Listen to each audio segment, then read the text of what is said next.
Bonjour à tous, j'espère que vous allez bien. Moi, je vais hyper bien. Je suis contente de vous retrouver pour cette nouvelle vidéo. Aujourd'hui, on va parler d'un sujet très important dont les personnes ne parlent pas assez. Oui, c'est le ghosting. Il y a que moi pour parler de ce sujet. Je plaisante. Il y a quelques personnes qui en parlent, mais pas beaucoup. Et j'estime que moi, quand j'ai eu besoin d'en savoir un peu plus sur le sujet, j'avais vraiment pas beaucoup de choix sur Internet ou même sur YouTube. Donc, c'est pour cette raison que moi, je fais cette vidéo pour en parler. Et si ça peut aider quelqu'un, bah, n'hésite pas à partager, liker, commenter. Allez, on y va, c'est parti. Alors tout d'abord, je pense qu'on va poser le cadre de notre vidéo. Je suis actuellement prête. Je dois sortir. Donc du coup, je suis déjà apprêtée comme vous le constatez. Et par contre, je pars pour une course qui va mettre un peu plus de temps. Donc j'aurai pas le temps de manger à midi. Il est déjà bientôt midi. Donc j'ai préféré faire un brunch. Et regardez-moi cette assiette royale que je me suis préparée. Oh my God. Attendez, je vous montre tout ça. Alors, voici un peu mon assiette. Donc, je me suis préparé des brioches perdues, des œufs brouillés, bien évidemment un peu de fruits, donc un peu de mangue, avocat et tomates, quelques petites viennoiseries, du pain bien évidemment pour accompagner les œufs brouillés. Et là, vous avez mon chocolat chaud et un jus d'orange. Il est complet mon petit déjeuner. Bon, écoutez les gars, on revient aux choses sérieuses. Revenons à notre sujet du jour qui est le ghosting. Donc, ce qu'on va faire, je vais manger en parlant avec vous, voilà, comme si j'étais, vous voyez, non, en date avec vous. Vous voyez un peu ce que je veux dire? Pendant que je prends mon petit déj, on parle comme si on parlait tête à tête. Let's go! Donc, pour revenir au sujet du jour qui est le ghosting. Ghosting, déjà, commençons par le définir. Ghost, en anglais, ça signifie fantôme. Donc, quelqu'un qui disparaît, quoi. Donc, le ghosting, tout simplement, c'est l'interruption inexpliquée d'une relation. La plupart du temps, ça arrive dans les relations amoureuses. Du jour au lendemain, vous savez pas qu'est-ce qui se passe. La personne avec qui vous parlez disparaît. La plupart du temps, ce qui arrive, c'est que c'est une personne avec qui le courant passait très bien. C'est une personne qui vous a mis en confiance. C'est une personne qui vous a fait sentir bien pendant un bon moment. Et tout d'un coup, silence radio.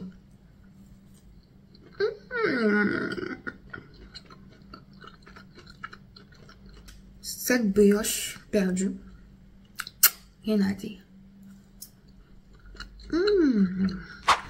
Alors, ça signifie tout simplement que du jour au lendemain, une personne arrête de vous parler. Elle ne donne plus de nouvelles. Il peut arriver même qu'elle vous bloque sur tous les réseaux sociaux. Il y a d'autres qui font encore pire. Ils ne vous bloquent pas. Vous voyez leurs stories. Vous voyez leur actualité. Mais ils décident juste de ne pas vous répondre. Ça, c'est du ghosting. Généralement, qu'est-ce qui se passe quand on réalise qu'on est ghosté? La plupart du temps, ça fait très très mal. C'est même pas la plupart. Ça fait mal parce que, en fait, la personne interrompt la communication avec vous sans que vous sachiez ce qui s'est passé, sans que vous sachiez ce qu'elle vous reproche. Vous ne savez même pas qu'est-ce qui l'a blessé en griffe. Et du coup, vous vous êtes partagé en fait. Vous ne comprenez pas. Alors, en tant que personne ghostée, une fois que vous vous rendez compte que vous êtes ghosté dans une relation, il faut à tout prix éviter de rentrer en contact avec la personne. Je sais que c'est plus facile à dire qu'à faire parce que la plupart du temps, lorsqu'on est ghosté, on cherche à comprendre, on cherche à savoir, mais pourquoi il m'a ghosté? Pourquoi il m'a ghosté? Qu'est-ce que j'ai fait? Et c'est justement là, en fait, l'erreur des personnes qui sont ghostées. Parce que plus vous cherchez des réponses, plus vous n'en avez pas et plus vous êtes frustré. Ce qu'il faut faire la plupart du temps, c'est vous en éloigner. De toute façon, la personne a coupé les ponts avec vous. Il faut vous aussi couper toute relation avec la personne et essayer de ne même pas demander une explication à tout ça. J'ai une amie qui m'avait demandé, mais généralement, quand on te ghoste, est-ce que la personne revient? Il est très rare que les personnes qui vous ghostent reviennent. Mais généralement, quand elles reviennent, ne cherchez même pas à savoir pourquoi elles vous ont ghosté. Laissez-les dans le coin. Elles vont essayer de vous expliquer. Laissez-les passer à autre chose.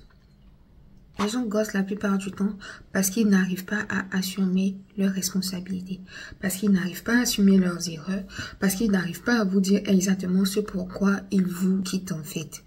Alors je prends un exemple de deux personnes qui se sont par exemple connues via les réseaux sociaux et qui ont commencé à parler pendant un bout de temps et qui arrivent à un certain moment décident de se rencontrer physiquement. À ce moment-là, le jeune homme va se rendre compte que la fille est bien au-dessus de ses attentes. Il sait qu'il ne sera pas à la hauteur de la relation. Il sait que derrière l'écran, il lui a raconté des choses qui ne sont absolument pas vraies et que lorsque la relation va prendre une tournure un peu plus sérieuse, il n'aura pas à assumer tout ce qu'il lui a dit. Alors là, le moyen le plus important pour lui, au lieu d'affronter la réalité en face, au lieu d'affronter la vérité, au lieu de lui dire les choses textuellement, pour lui, le moyen le plus simple, c'est de fuir.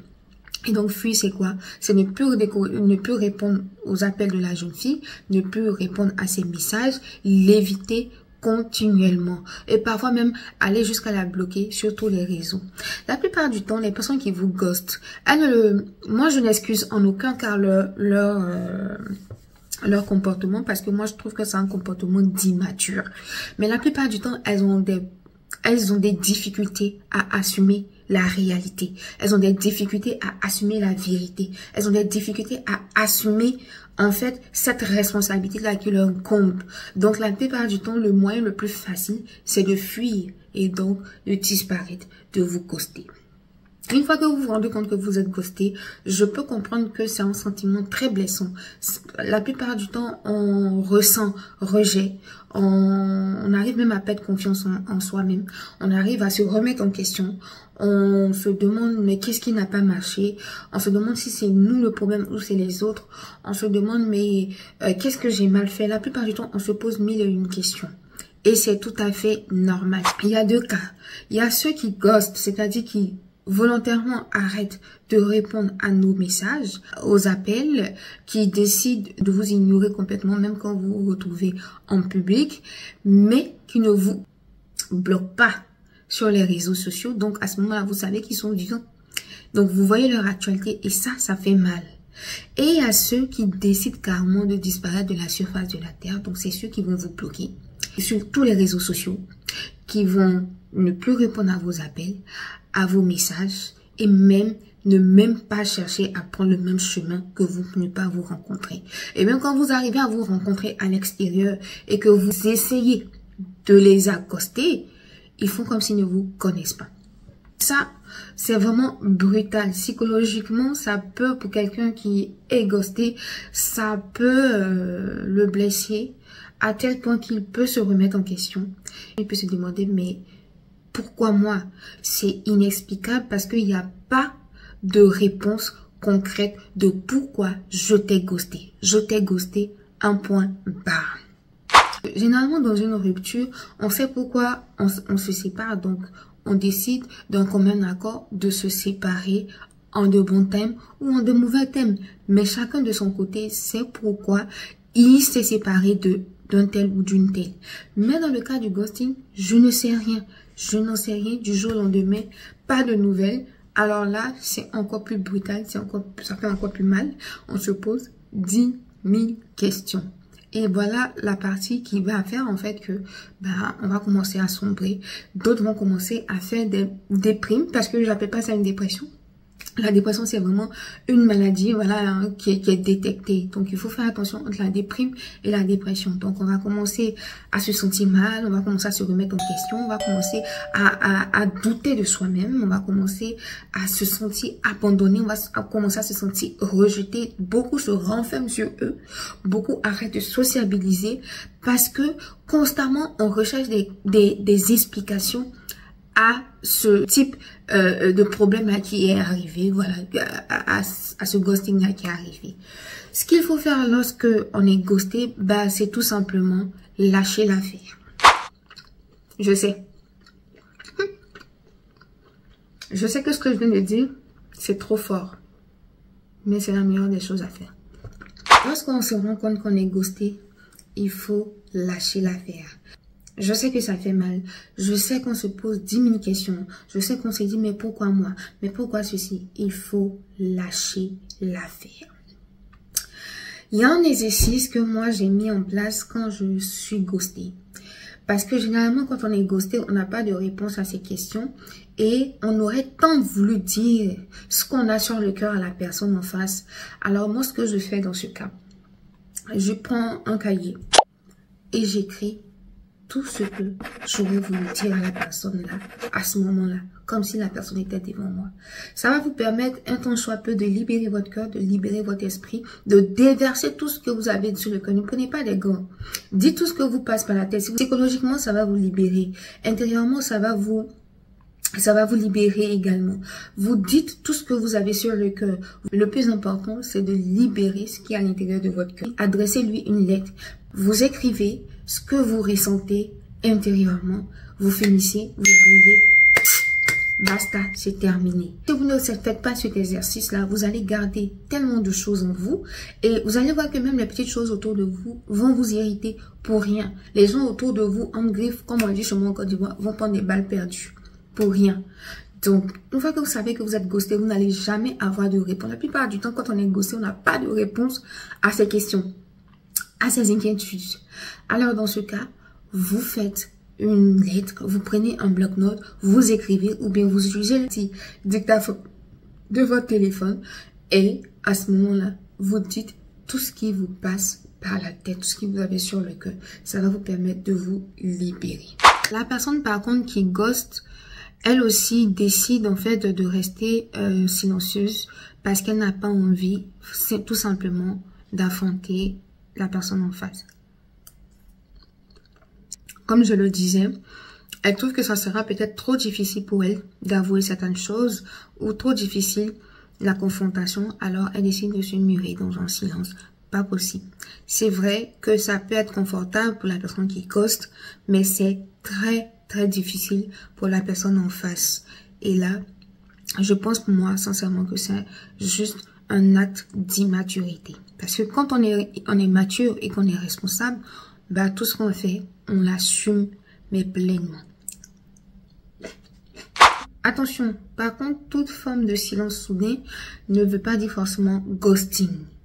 Il y a des situations dans lesquelles rester silencieux est un acte d'autoprotection. Je prends le cas des relations perçues comme dangereuses, émotionnellement comme physiquement. Si la personne décide de s'effacer de la surface de la terre, c'est pour elle-même sa propre protection. Mettre fin à cette interaction lui permettra, un temps soit peu, de poser des limites et de également protéger sa santé mentale et physique. Donc, toutes sortes de silence soudain n'est pas perçu comme ghosting. Il y a des relations toxiques. Il y a des relations, comme je disais, perçues dangereuses. Il y a des relations où on vit beaucoup de violences verbales et psychologiques. À ce moment-là, si on décide de se murer dans un silence et ne peut donner de nouvelles, on n'appelle pas ça forcément un ghosting. Parce que la personne le fait pour se protéger de l'autre. Le ghosting peut sembler être impoli ou avoir un sentiment d'être froid. Généralement, c'est pas toutes les personnes qui ghostent qui ont derrière la tête une idée de blesser l'autre. La plupart du temps, c'est juste de la lâcheté, comme je disais, de l'immaturité tout simplement, et un manque de prendre ses responsabilités. Malheureusement, ça blesse, mais souvent c'est pas l'intention première des personnes qui ghostent. Elles ont juste envie de disparaître pour ne pas affronter la réalité, tout simplement. Aujourd'hui, dans notre société, on se rend compte que la plupart des relations amoureuses se terminent la plupart du temps par un ghosting. Alors moi, mon dernier conseil pour une personne qui a été ghostée, c'est vraiment de ne pas chercher à se venger, de ne pas chercher à faire payer son entourage pour ce qui s'est passé, de ne pas chercher également à avoir des réponses, parce que si la personne t'a ghosté, c'est parce qu'elle n'a juste pas envie de donner de réponses. Elle a juste envie de te laisser dans le flou. C'est vrai, c'est difficile, c'est vrai, ça fait mal, c'est vrai, c'est incompréhensible. Mais la solution, c'est de laisser faire, de laisser le temps passer.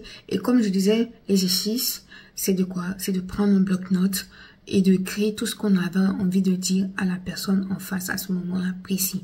Une fois que tout ça c'est fait, bah, c'est de, voilà, changer d'environnement, faire ce qui nous plaît le plus, éviter au grand max de s'enfermer, de se couper de tout le monde, voilà, et de chercher à créer de faux comptes pour contacter la personne. Ça ne servira à rien. Si la personne a décidé de partir sur la pointe des pieds, elle ne vous donnera pas d'explication, même si vous déplacez les plus grands hommes d'affaires du monde entier. C'est sa décision. Alors laissez-lui son espace. La plupart du temps, ils reviennent. Quand ils reviennent, faites tout pour les ignorer, tout simplement. Généralement, quand ils reviennent, vous êtes vraiment passé à autre chose. Et donc, du coup, vous avez pris de la hauteur.